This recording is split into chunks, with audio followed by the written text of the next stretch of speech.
Assalamualaikum warahmatullahi wabarakatuh. Selamat pagi, salam jumpa untuk kita semua. Dan pada sesi kali ini kita memasuki pada sesi perdana di mata kuliah laboratorium akuntansi. Dan untuk sesi perdana ini saya akan memberikan pengantar yang berjudul siklus akuntansi perusahaan jasa sebelum kita memasuki pada sesi praktikum di mata kuliah laboratorium akuntansi. Ya, adapun hal-hal yang diharapkan dari sesi pembuka ini, Anda diharapkan dapat nantinya mengenal jenis-jenis perusahaan jasa dan menentukan jenis transaksi serta pencatatan jurnalnya. Ya, kalau kita berbicara tentang siklus akuntansi perusahaan jasa, ya, apa yang menjadi pertanyaan adalah apa yang dimaksud dengan perusahaan jasa. Jadi perusahaan jasa merupakan organisasi atau entitas bisnis yang aktivitasnya adalah memberikan layanan jasa kepada pelanggan. Jadi perusahaan jasa itu seperti perusahaan jasa transportasi, jasa percetakan, kemudian jasa konsultan, jasa pendidikan, perbankan, dan sejenisnya. Ya, adapun transaksi yang lekat dengan aktivitas perusahaan jasa biasanya ya antara lain investasi pemilik dan calon pemilik ya. Ini adalah transaksi dalam menginvestasikan modal. Kemudian transaksi pembelian peralatan dan perlengkapan, transaksi pendapatan jasa, transaksi beban usaha, dan transaksi piutang usaha.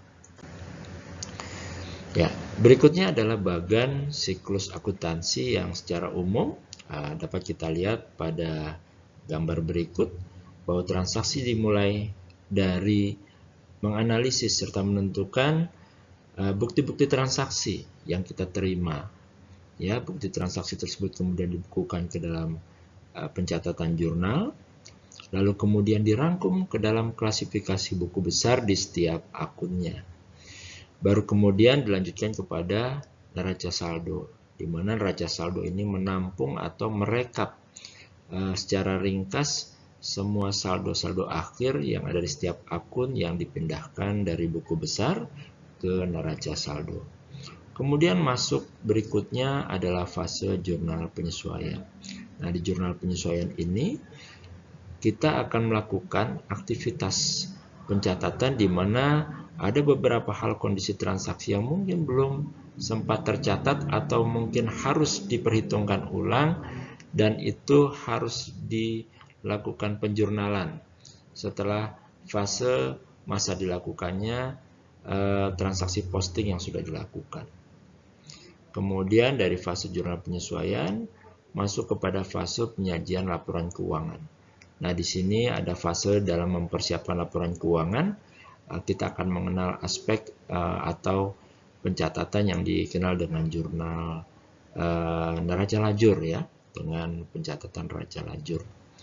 Dan dari laporan keuangan ini merupakan hasil utama atau output dari siklus akuntansi yang dilaksanakan dalam kegiatan perakuntansian ya.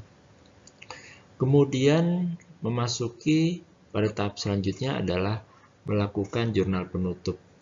Jadi untuk menutup semua aktivitas dalam satu periode di dalam pencatatan pembukuan akuntansi, fase berikutnya adalah melakukan penutupan setiap akun-akun yang sebelumnya aktif kemudian ditutup dengan menggunakan jurnal penutup. Juga dilengkapi dengan jurnal pembalik jika diperlukan. Hingga kembali lagi kepada siklus bukti transaksi. Ya, berikutnya adalah bentuk atau jenis-jenis bukti transaksi. Di sini dapat kita bedakan menjadi dua bagian besar. Ada transaksi yang dilakukan secara internal dan eksternal. Adapun transaksi yang bersifat internal biasanya menggunakan jenis bukti transaksi berupa memo. Sedangkan bukti transaksi yang berkaitan atau bersinggungan dengan pihak eksternal biasanya menggunakan bukti berupa faktur, nota, cek, kwitansi, dan bukti lainnya. Ya, berikut ini saya akan jelaskan bentuk-bentuk tabel pencatatan dari bagan siklus yang sudah saya uraikan di awal ya. Yang pertama adalah bentuk tabel dari jurnal umum. Di sini dapat berupa tanggal, keterangan, referensi, serta saldo, debit, dan kredit. Adapun bentuknya secara digital atau aplikasi berbasis komputer tentunya tidak akan jauh berbeda. Kemudian bentuk yang kedua adalah bentuk buku besar. Nah, bentuk buku besar ini dibagi menjadi beberapa jenis. Ada yang dikenal dengan bentuk T-account, kemudian bentuk skontro, bentuk stafel, ya. Dan bentuk stafel ini juga dibedakan, ada yang menggunakan bentuk 3 kolom dan bentuk 4 kolom. Ya, berikut ini adalah bentuk-bentuk buku besar ya. Ada bentuk skontro, bentuk stafel 3 kolom, dan bentuk stafel 4 kolom.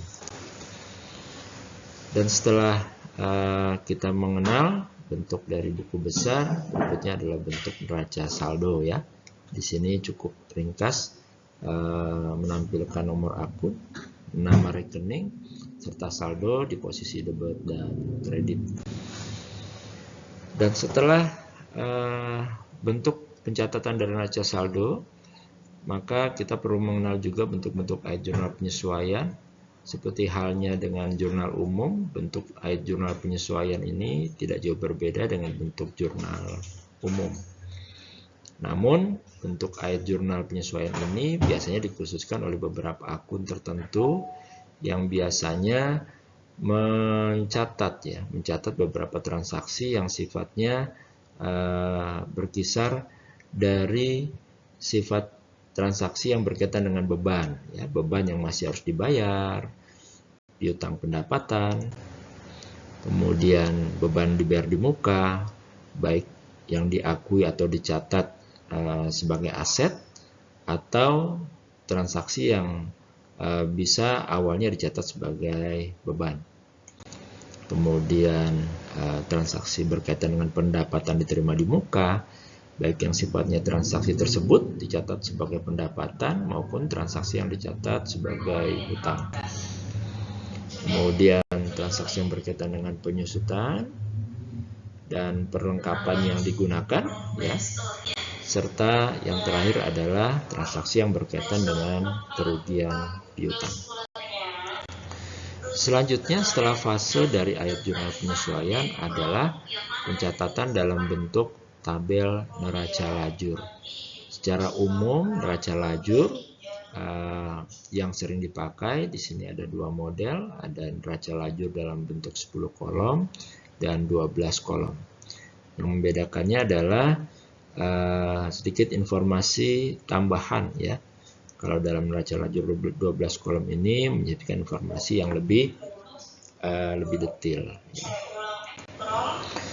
Dan dari neraca lajur tersebut kemudian dapatlah disusun laporan keuangan sebagai output dari proses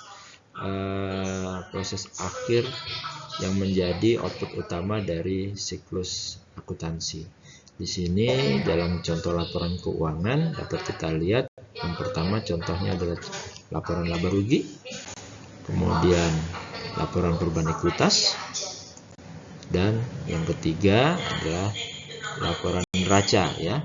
Jadi untuk perusahaan yang sifatnya belum go public, biasanya laporan ini adalah 3 laporan utama dalam laporan keuangan. Dan bentuk yang menjadi penutup ya setelah fase laporan keuangan adalah proses dari ayat jurnal penutup ya. Jadi jurnal penutup di sini adalah menutup beberapa akun yang bersifat temporer atau yang bersifat nominal. Dan juga bisa saja dilakukan dengan melengkapi catatan ya, catatan dalam proses membuat ayat jurnal pembalik. Jadi ayat jurnal pembalik ini adalah untuk melakukan penjurnalan berkaitan dengan transaksi yang masih berlanjut untuk periode pencatatan transaksi di periode yang baru, ya.